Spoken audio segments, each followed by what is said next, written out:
ప్రభుత్వాన్ని అలంకరించిన పవన్ కళ్యాణ్ గారికి, ప్రభుత్వాన్ని అలంకరించిన మన అన్నయ్యకు హృదయపూర్వక నమస్కారాలు తెలియజేసుకుంటున్నాను. నా పేరు హరీష్ గొల్లవిల్లి, మాది నర్సీపట్నం నియోజకవర్గం. ఇక్కడున్న జన సైనికులు, వీర మహిళలు సామాన్యులు కాదు. ఒక అన్యాయాలు, అరాచకాలతో వ్యవస్థీకరమైన ఒక బలమైన రాక్షస సమూహంతో యుద్ధం చేసి ఆ యుద్ధంలో గెలిచి రాష్ట్రాన్ని, రాష్ట్ర భవిష్యత్తుని కాపాడిన వీర సైనికులు మీరు. అక్కడ ఎగురుతున్న జనసేన జెండాను చూడండి. తెలంగాణ గడ్డ మీద పుట్టిన జెండా, ఆంధ్ర రాష్ట్ర ప్రజలకు అండా దండ. ఒక దేశపు జెండాకున్నంత పొగరున్న జెండా అది. అన్యాయాలకు, అరాచకాలకు గురై వ్యవస్థలతో పోరాడి ఆశల్ని చంపుకొని ఉన్న ప్రతి ఒక్కరికి గుండెల్లో ఆశల్ని చిగురించే జెండా అది. జనసేన జెండాకున్న పొగరు ఎలాంటిదంటే, మనం క్షమించాలి, సోషల్ మీడియాలోని డిబేట్లలోని చాలా కాన్ఫిడెంట్గా మాట్లాడినవాడిని. దశాబ్ద కాలపు నిరీక్షణ తర్వాత అన్నయ్య పక్క నుండి మాట్లాడడం వల్ల కొంచెం వెన్నులో వణుకు పడుతుంది. చాలా మాట్లాడదాం అనుకొని వచ్చాను, కానీ ఇక్కడికి వచ్చిన తర్వాత అన్నయ్యని చూసిన తర్వాత, అన్నయ్య పక్కన నుంచున్న తర్వాత చేతులు వణుకుపోతున్నాయి. సరే, కంటిన్యూ చేస్తాను. జనసేన జెండాకున్న పొగర అలాంటిది. ప్రత్యర్థుల గుండెల్లో దడలు పుట్టించే జనసేన జెండా అది. అలాంటి జెండాని పోటీ చేసిన 21 చోట్ల రెపరెపలాడించిన వీర సైనికులు మనందరం.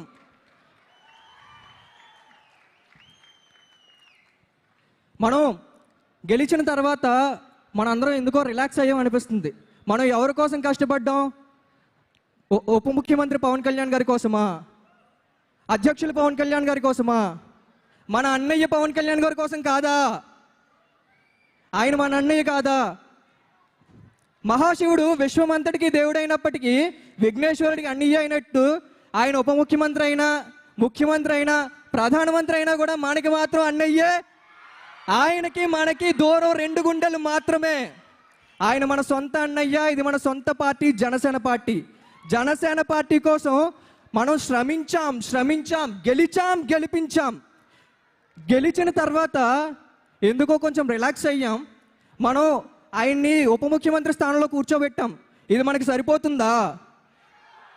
సరిపోతుందా? మన కోరిక నిజం అవ్వాలంటే ఏం చేయాలి? పదవుల కోసం ప్రాకులాడితే సాధ్యమవుతుందా? ఫోటోల కోసం ఎగబడితే సాధ్యమవుతుందా? మరేం చెయ్యాలి? ప్రభుత్వం అమలు చేస్తున్న ప్రతి పథకాన్ని ప్రజల్లోకి తీసుకెళ్ళాలి. పవన్ కళ్యాణ్ గారు చేస్తున్న ప్రతి పథకాన్ని ప్రజల్లోకి తీసుకెళ్ళాలి. ఇవన్నీ చేసి మనం కష్టపడినప్పుడే మన కోరిక నిజం అవుతుంది. అనియా, దశాబ్ద కాలపు నిరీక్షణ తర్వాత నాకు అవకాశం వచ్చింది అనియా. ఒక 2 నిమిషాలు ఎప్పటి నుంచో మీకు చెప్పాల్సిన మాట ఒకటి చెప్పేసి ముగించుకుంటాననియా. 2017లో ఔత్సాహికల ఎంపిక ప్రక్రియ అని చెప్పి విశాఖపట్నం అంబేద్కర్ కాలనీలో పెట్టారన్న, అంబేద్కర్ భవన్లో. అప్పుడు నేను స్పీకర్గా సెలెక్ట్ అయ్యానయ్యా.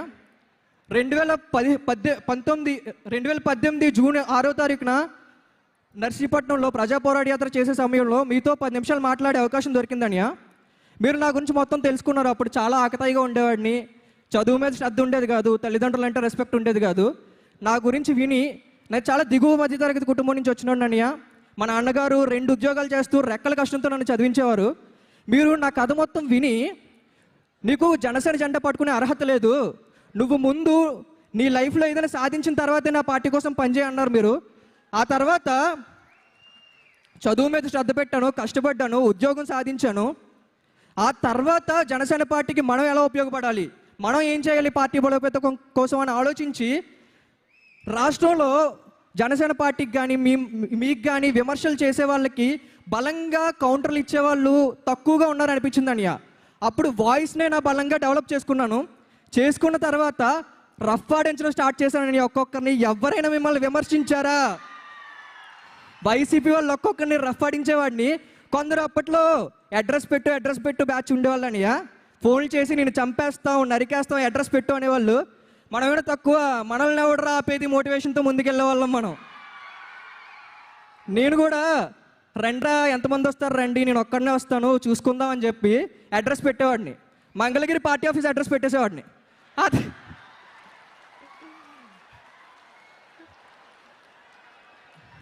ఆ తర్వాత ఎవరు నా దగ్గరికి వచ్చేవాళ్ళు కదన్యా, అనియా ఆ రోజు మీతో జరిగిన 10 నిమిషాల సంభాషణ